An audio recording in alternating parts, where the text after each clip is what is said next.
for help. It is, and I would imagine that, because from experience, it makes you feel like you're helpless. It makes you feel like you have to admit you're losing it. You're losing power over your own life. Yeah. To ask for help.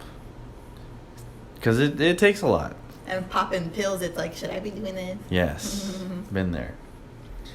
I guess the last time I felt that way was my last year at Chaffey College.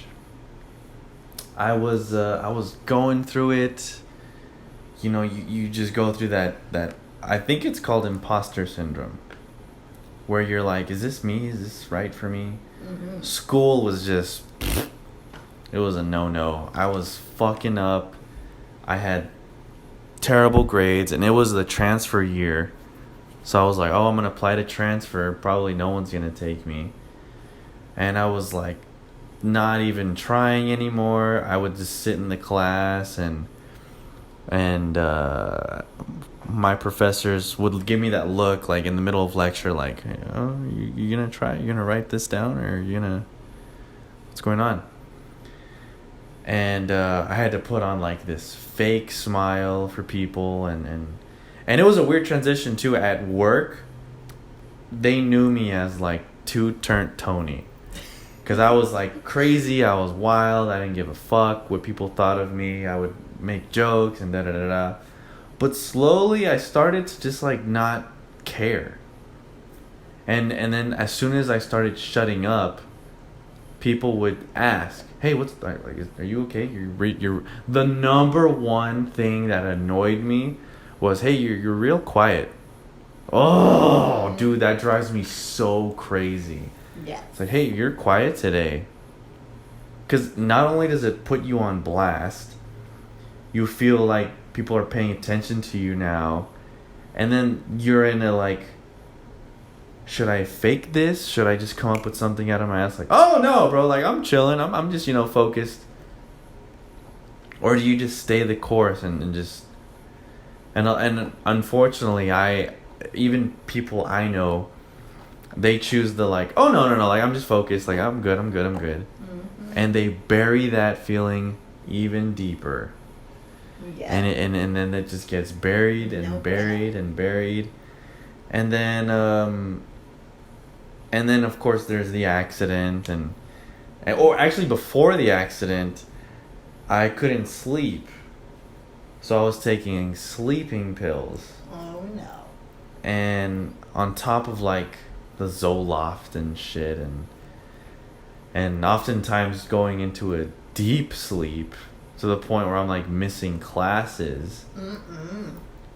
And missing like study sessions, and just like not giving a fuck about school, because you're like in a loop. You're in a state of limbo. Mm-hmm. You're just riding the waves, and you're hoping that the wave's gonna stop, but it doesn't. So you want to try to stop it yourself, and that's what I wanted to do. And I was like, yo, I'm gonna like clock out, because I applied to like all these schools. I'm like, none of them are gonna take me. I had like a 2.4, and I was over it.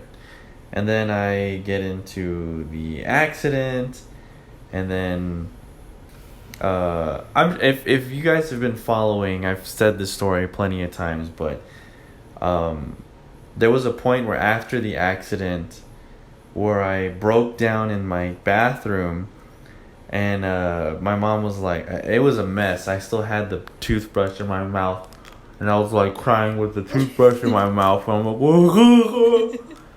And my mom was like, Mijo, why are you crying? And I was like, Mom, I wanted to take my life before the accident. And then her, being the angel that she is, she's like, look, if it was your time to die, you wouldn't have made it out of the accident. So maybe this is God's way of saying, hey, snap out of it. You have work to do. Mm-hmm. or snap out of it, I have work for you to do. Yeah. So and that just put an entire new perspective in life for me, where I was like, wow, purpose. It all goes back to purpose. And she was like, you have a reason to still be here on earth. I don't know what it is, but you made it out by the hair of your chinny chin chin. You made it out of that like on a thread. So whatever that purpose is, you gotta, I don't know, maybe she said maybe one day you're gonna share this and it's gonna change someone's life. And I don't know what I could be doing that'll where it reaches many people to, I don't know, whatever. One day I'll figure it out.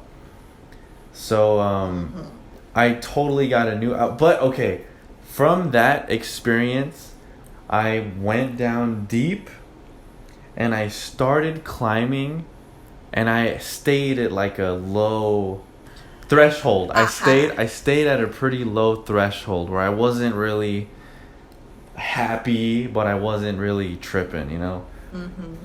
And then, okay, here we go.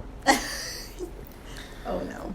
The girl that I was with for several years, okay? During Chafee, during Joe's Crab Shack, and some of Cal Poly, I was with the girl.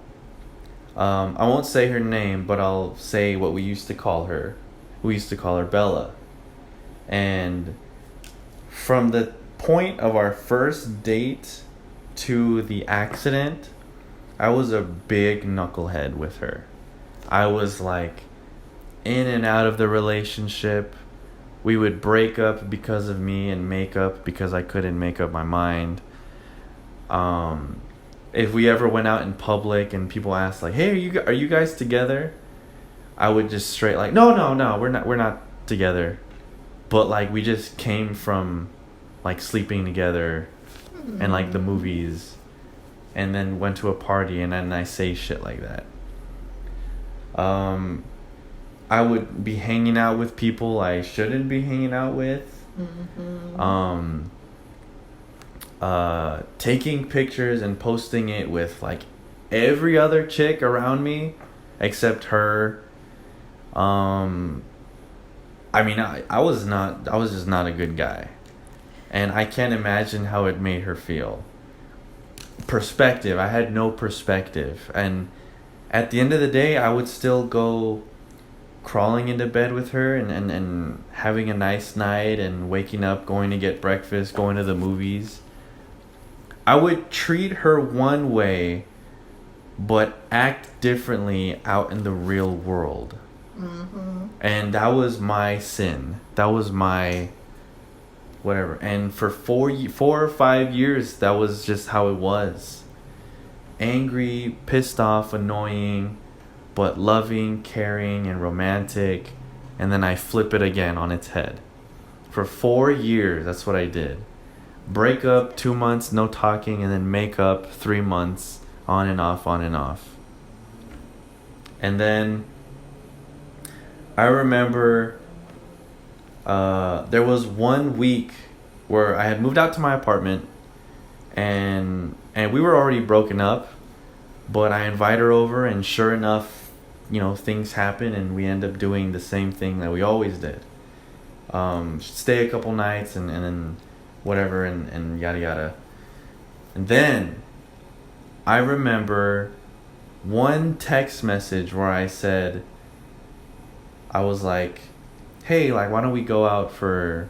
It started to dawn on me that one of these days I'm gonna lose... I mean, I used to say things to her like, stop acting this way, because if someone wants to sweep you off your feet, they have every right to, because we're not official.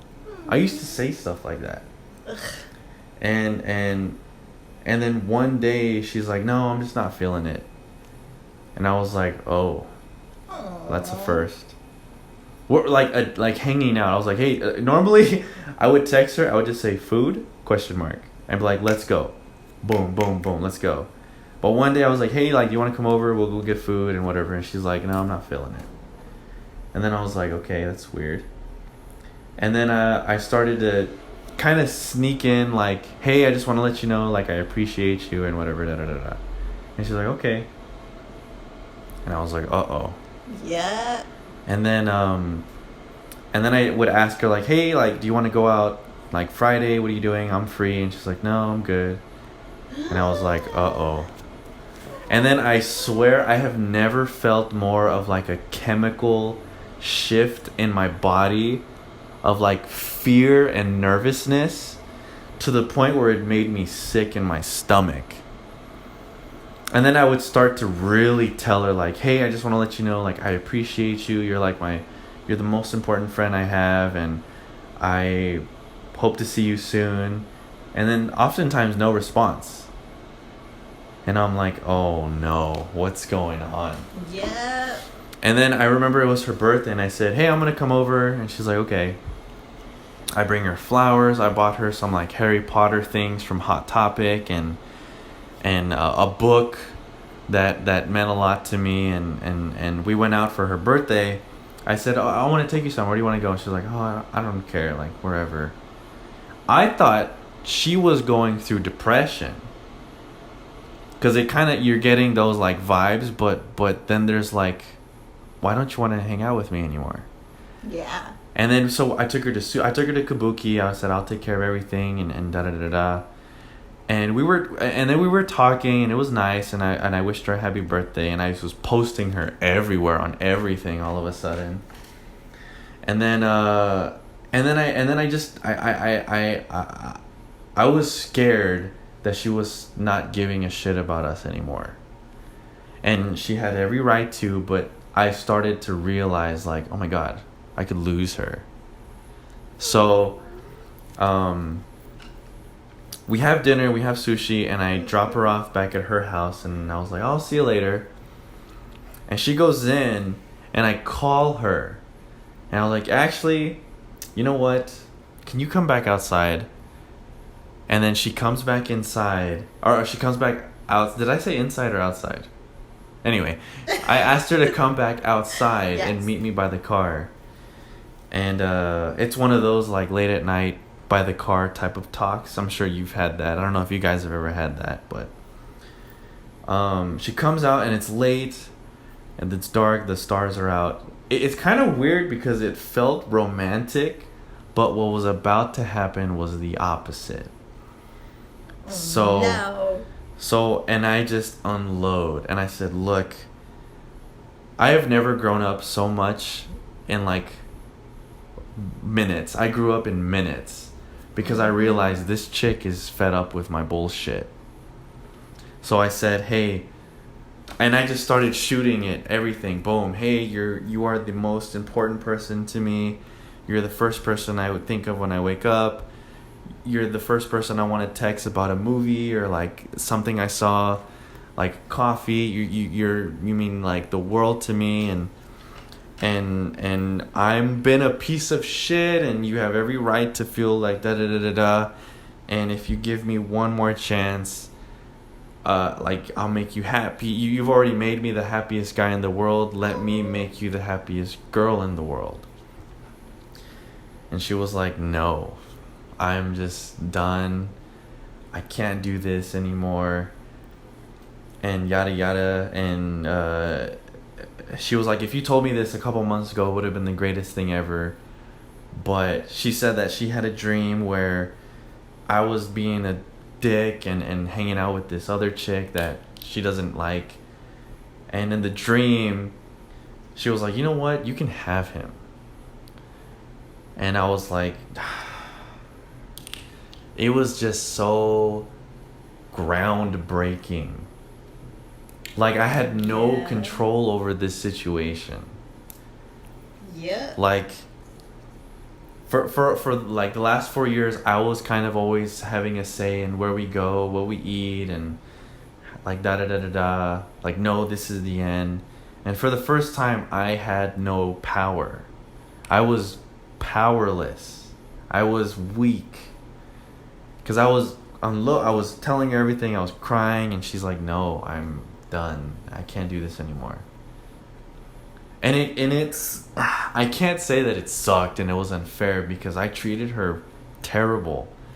And for the first time in my life, I had to stop thinking of ways to get over someone that hurt me, because it was the first time where I had to accept that I was the one hurting. And that girl, the girl as in you, like you, I'm talking to you, Edith. Yeah. That girl gave me perspective. Yeah. And I was And just... I'm sure when you were spilling everything to her, it did make her feel happy for a bit. But then she was like, no. Yeah. I think I can't anymore. Yeah. And It sucked, like on both parts. it sucked. It really sucked because I was so ready to like, fuck it, dude. I'll put a ring on it. Yeah. And if that's what it takes. And then she said like, no, I can't, and I'll be your friend. And I could tell she didn't want to say maybe in the future, because that's like a typical like like I don't know, maybe in the future. I could tell she didn't want to say that. She didn't want to give you that. Yes. So she was like, I don't know, but I can't right now. And fuck, dude, like I fell into such a dark hole.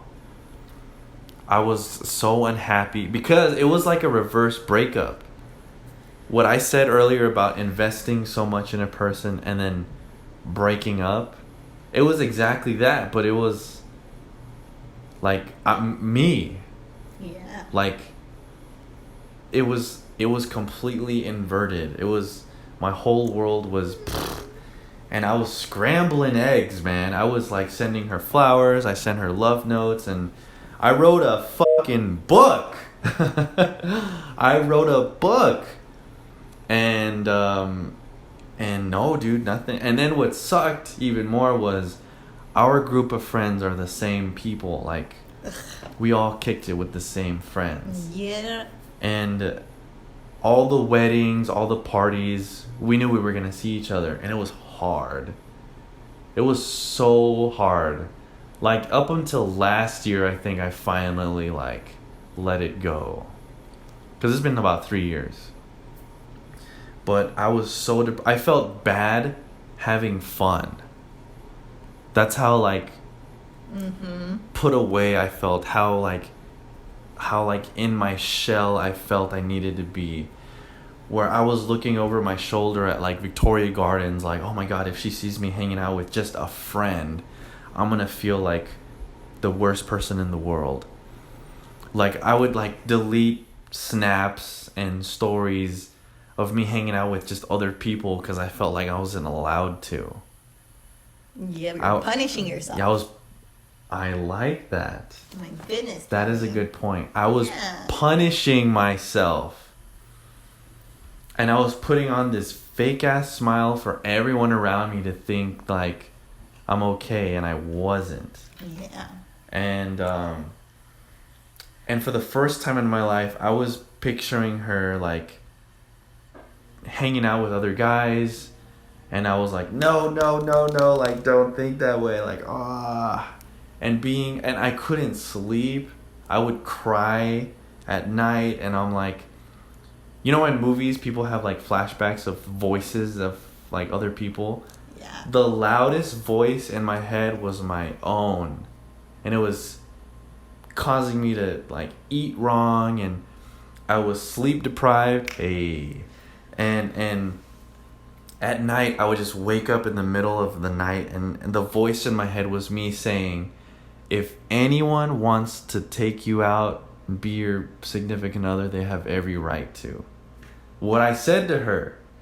And I was like, oh my God, like, and I was just in a rut. And did you text her, like, randomly? I would.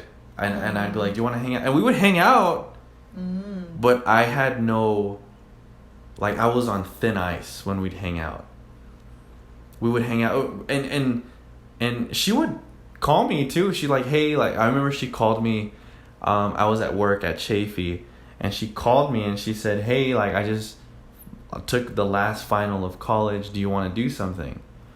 And I was like, oh, so I was confused. Yeah. I was like, you don't want to talk to me anymore, but you still want to hang out. That's so confusing. I was confused on how I should act. Mm-hmm. And slowly we just kind of stopped talking. And I know there's relationships out there that have been longer, but for me 5 years is my longest. It is long. And to be able to recover from that, I remember one night I called her and I was like, venting, and I said, I know what it's gonna take to try to get over this, and I don't want to go through that. Aww. But then again, she was like, how do you think I felt for the last 5 years? Yeah. And that's why I was like, God damn it. I felt like I was going to church. I was like listening to sermons, Christian podcasts on becoming a better person, going up to the front when church ended to get prayer. I would tell the pastors like, oh, like what do you need prayer over? And I would just say like, oh, I've mistreated, people in the past. I need to, I don't know what I'm feeling. And you know what this fool says? He says, you know what that's called? That is called guilt. And I was like, what? Yeah. And like guilty. I felt like guilt. And I like that you said I was punishing myself because I was. Yeah. So, okay, and then going back to what I said earlier about, for a while, people learn to forgive other people that have hurt them. This was the first time I needed to learn to forgive myself. Mm-hmm. And I remember one time I was at the gym with my mom, and I was driving her car, and she was in the passenger seat.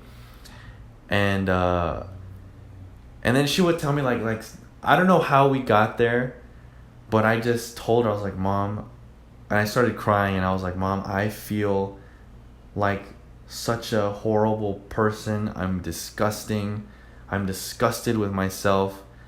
I don't deserve like happiness because of how I treated this chick who only ever wanted to make me happy, and I took a shit on the relationship, and I'm a horrible person. I kept saying this, and she was like, shut up. Mm-hmm. Like, stop. Because the more you say that out loud, the more like it confirms itself. Yeah. And she was like, look, you just gotta stop. She's like, you have to forgive yourself. Yes, honey. And she's like, ya no vas a dejar ese güerita. She's basically like, stop, just stop. And she's like, it's gonna take a long time to get over this. Yeah. And I was like, in my head, I'm like, I don't want to go through this, bro. And then what ended up happening was like I would see posts of her like with her friends and like she's happy, and I'm like, fuck, man, it was hard. So, I mean, I and you know what helped? Last year. Was it last year? I think it was last year. 2 years ago. Doesn't matter. We were at one of my best friend's birthdays, and she was there. Mm-hmm. And it was fine. We were having drinks or whatever. And then we went to another bar, and I was like, oh, I have to go because I have work in the morning or whatever. But I asked her, I was like, hey, can I talk to you for like a sec outside? And she was like, yeah, sure.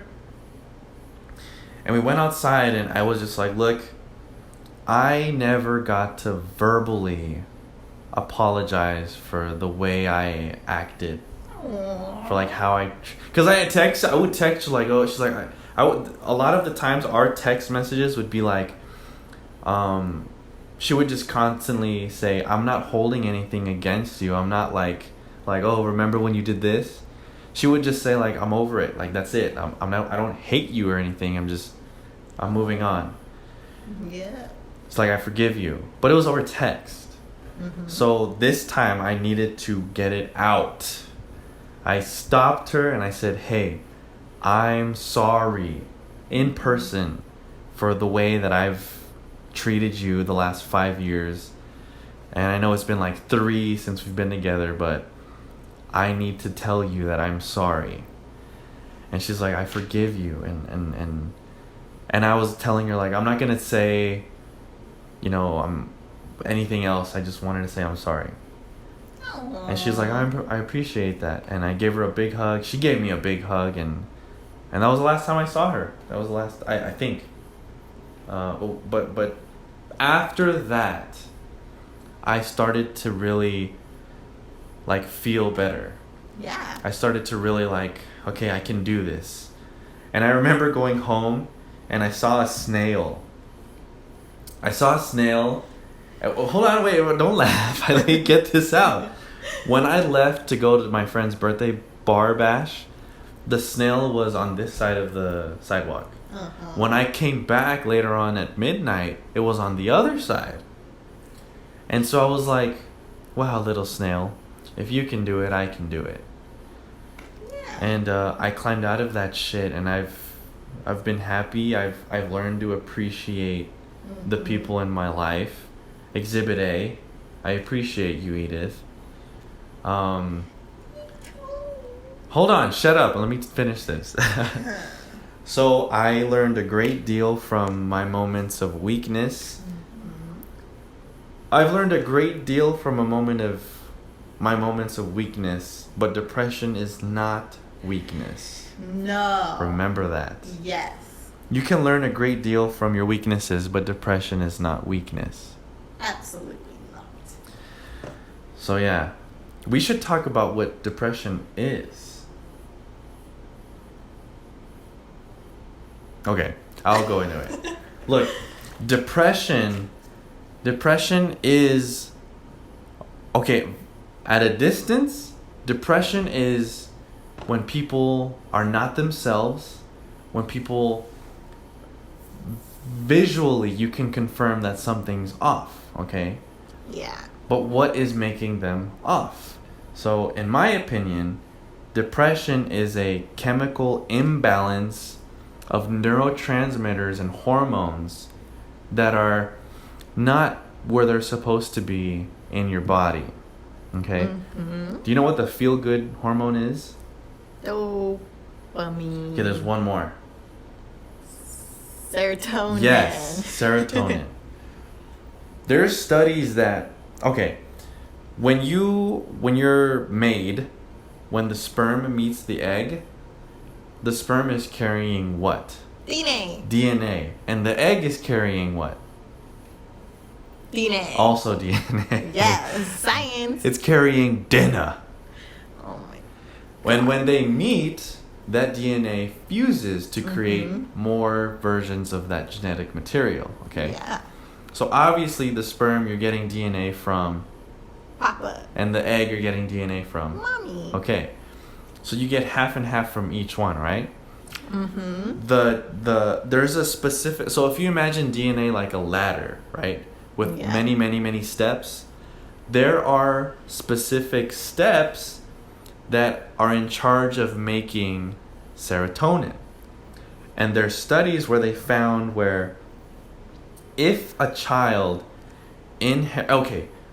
when you inherit DNA from your parents, you're going to get snippets, right? Snip, snip, snip, snip, snip. And then they're recombined to make your chromosomes, okay? Yeah.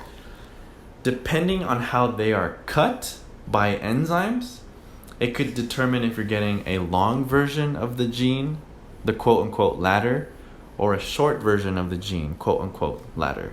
Mm-hmm. So studies show that if children inherit any type of short version of the gene, they're going to suffer from depression, because the shorter the gene, the less serotonin is going to be made from that gene.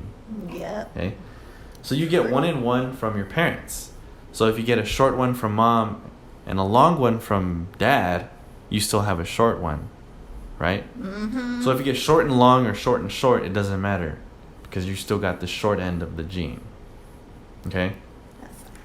So they found that people that get the longer versions of the gene, don't suffer from depression.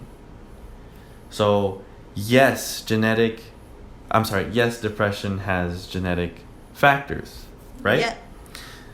They also found that people that suffer from depression have smaller parts of their brain called the hippocampus, which is in charge of memory and emotion. So, and it makes sense. Like, remember how we were talking about in mothers, when you inherit something, you inherit every specific part of how to make your brain from your parents? Mm-hmm. Certain areas are going to be bigger than others, right? Yeah. So if your mom's creative, you might be creative because that part of her brain you're getting. Mm-hmm. Okay? Same with the hippocampus. If your parents' brain's hippocampus is shaped differently, obviously the instructions to make that type of hippocampus is going to find its way into your sperm and egg. Yep, and there you go. And there you go. You've gone full circle. Do you think stress causes depression? Yes. Why? Just being stressed. It's hard. Yeah, I think You get tired. you get tired. Oh, you know what I think? Oh, what do you think? I think that sometimes when you're stressed about work or life or your girlfriend or whatever, the energy it takes to be and handle stress is going to distribute itself accordingly to wherever the body needs it, right? And a lot of the times it has to do with oxygen, right? So if you're stressed, you're going to feel it in your back, or if you're stressed at work, you're going to feel it in your legs. Like your stress manifests itself physically. So physically, a lot of oxygen is being dispersed to the body and away from what? Your brain. Your brain. Yes. So it's kind of like saying, okay, we're going to shorten the amount of electricity that's going to your house. Mm-hmm. So you're going to have to decide where it matters most. Okay, where would you probably need electricity the most? Electricity? Yeah. What do you mean? So, I guess what I'm trying to say is, you can only have 2 lights on in your entire house. What 2 lights would those be? Kitchen. Okay. Very important. And bathroom. And bathroom. Okay. That's kind of like what the body does during stress. If you're stressed out at work or in your life, the body's going to distribute energy, neurotransmitters, proteins, and enzymes, and blood to where it matters most, right? Yeah. And a lot of the times, your brain's going to be suffering from lack of blood flow and oxygen during times of stress. So, I mean, this affects how you feel, right? Mm-hmm. There's a podcast out there called the Joe Rogan podcast, and he has a guest on called Hari, and they talk about how he was really depressed. He put like a gun in his mouth multiple times, and he read all these self-help books and all these talks and whatever, and nothing helped. And what he ended up doing was he got his blood tested. His blood was tested for vitamins and hormones. And they found out that he was depleted of like everything. Lord Jesus. So what he ended up doing was his doctor prescribed him the hormones that he was low on and the vitamins he was low on. And he said that his life began to wake up again. So no, a meme and a self-help quote from a influencer on Instagram is not gonna help you. No. Because it can't fix what's on the inside. It's what you call short-term desire. No, short-term pleasure. Short-term. What is it called? I don't know. Short-term pleasure versus long-term pleasure. You know what I'm talking about? That makes sense, though. Okay. Let's just, yeah. Short-term, what's it called? Short-term pleasures. I think that's what it's called, short-term pleasures. Define short-term pleasures to be any form of pleasure that is experienced for only a short period of time. Yeah. Okay? This includes delicious foods, sex, alcohol, and other activities that are temporarily triggering the release of dopamine and serotonin in the brain. Ooh, I have a question. Okay. You could Google. Okay? What's in antidepressants? Like Zoloft? Yeah, like, is it just... They are... So most widely prescribed antidepressants come from a class of medications known as selective serotonin reuptake inhibitors, or SSRIs, which include drugs such as Prozac, Zoloft, or Paxil. They act as neurotransmitter serotonin. No, they act on the neurotransmitter serotonin, the brain chemical which helps regulate mood. So what they do is they give you medicine or drugs that promote the release of serotonin in their body. So it's not serotonin that is making you feel good.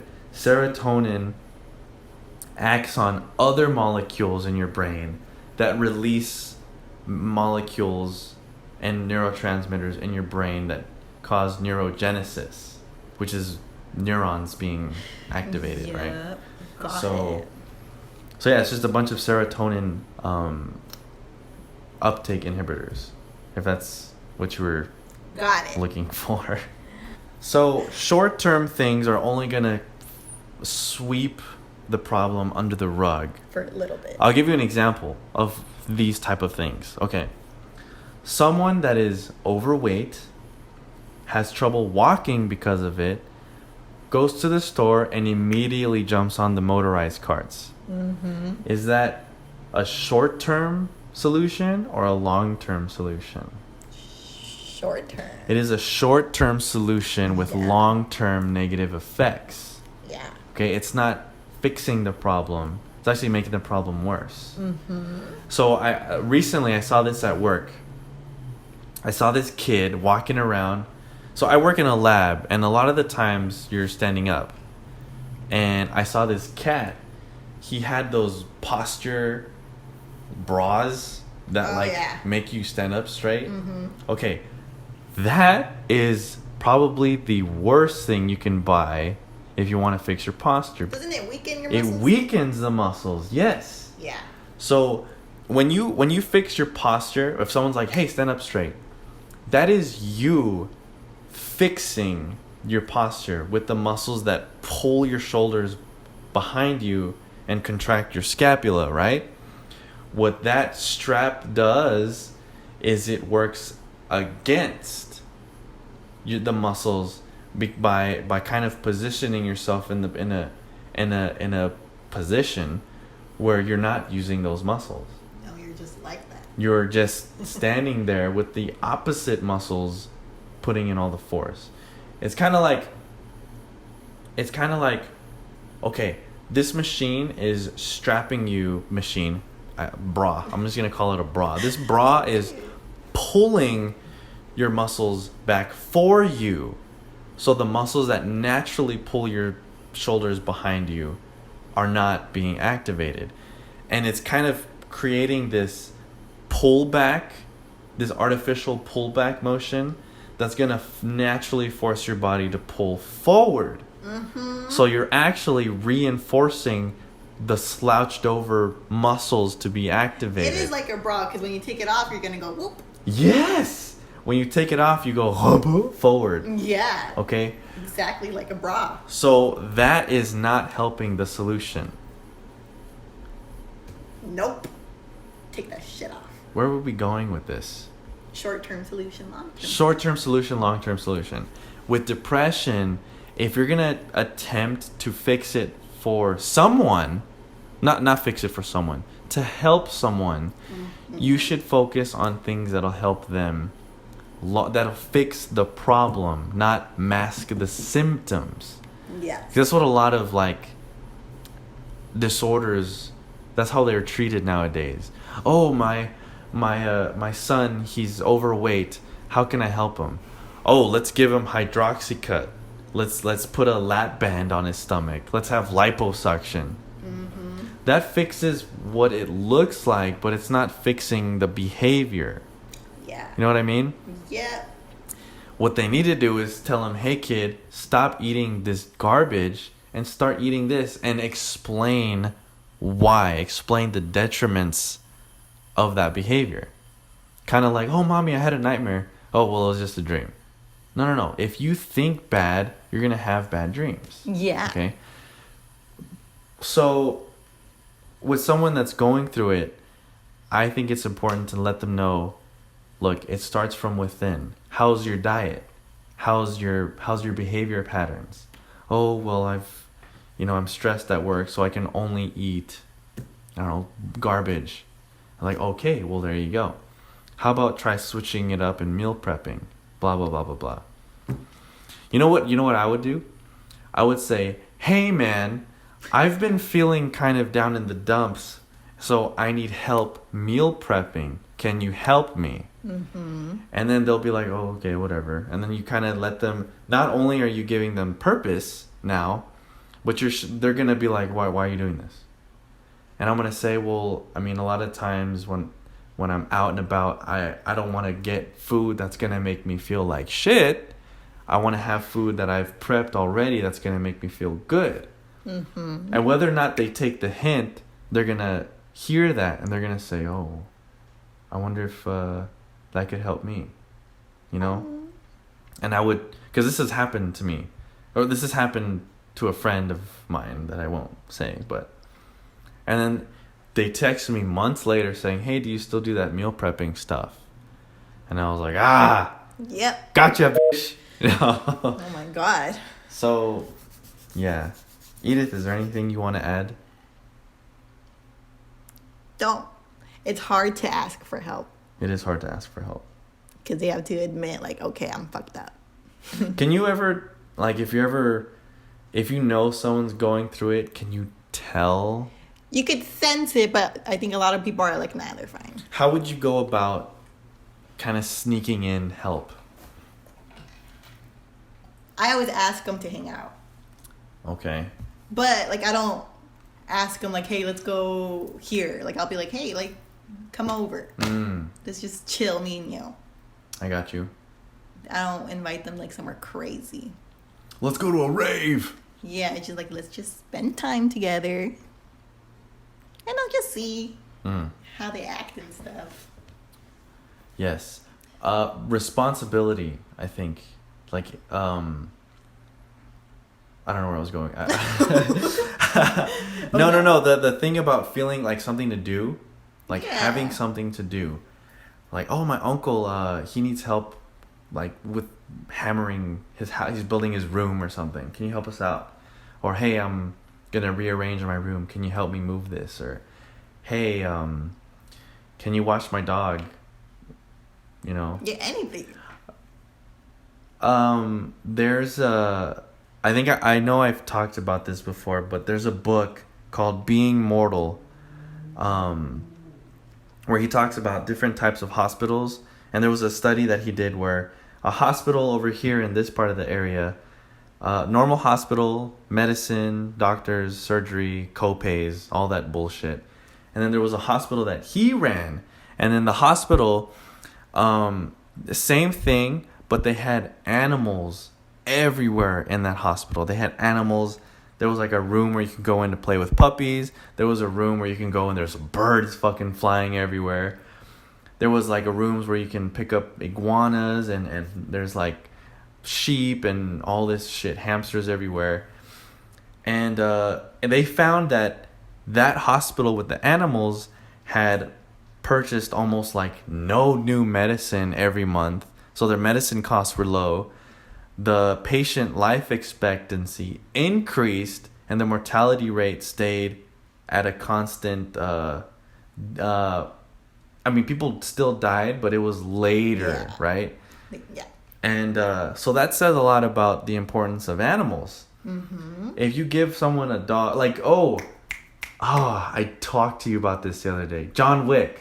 Yes. Have you seen John Wick? Yeah, of course. Okay, so in the movie John Wick, it's not really a spoiler, but I mean, like, right in the beginning of the movie, you find out that his wife just passed away. So he goes into a sense of, like, no purpose, no reason to live. And as his wife was dying in the hospital, she arranged to buy him a puppy. And she sends him the puppy weeks after she's passed away. And the puppy, there's a note, and the note says, "Hey John, like, I don't want you to lose purpose in life. You're going to need something to love, and so here's the love that you're going to go." Or here's the love, here is where your love is going to go. Yeah. And so there's this joke where when people die, they're pushing up daisies. Have you heard that? No. Oh. Well, when someone's dying or they're going to die, you say, "Oh, they're going to be pushing up daisies." Because when they're in the ground, they're pushing up flowers. Oh. So they're pushing up daisies. And so the wife wanted to turn that into something positive, so they named the puppy Daisy. And so I thought that was cool. And it did. It turned his life around, and it gave them a sense of purpose. Yes, and it's true. It is true. Dogs have that ability of making you a better person. So Check on your friends. Check on your friends. I think we'll wrap it up here. Edith has to go to the bathroom. I don't know. Look everyone. Wow. Sleep deprive is I better be careful how I say this. I was gonna say pro-life, but in the sense of, like, we want you to live. That's why I was like, we are pro-happy life. There we go. Okay. We believe in a happy, healthy life. That's not... Bruce Lee said it best. He said, "Don't pray for an easy life. Pray for the strength to endure a hard one." Okay? That's from Bruce Lee. And that was like 30 years ago. And I think today it's even more relevant. Okay? Look, everyone. You don't know who's fighting a battle out there. No matter who it is, no matter if it's the teacher that assigns you homework every day, or the lady that just cut you off in the freeway, that you have the need to post on your Instagram, "People don't know how to fucking drive." Look, you don't know why people do what they do.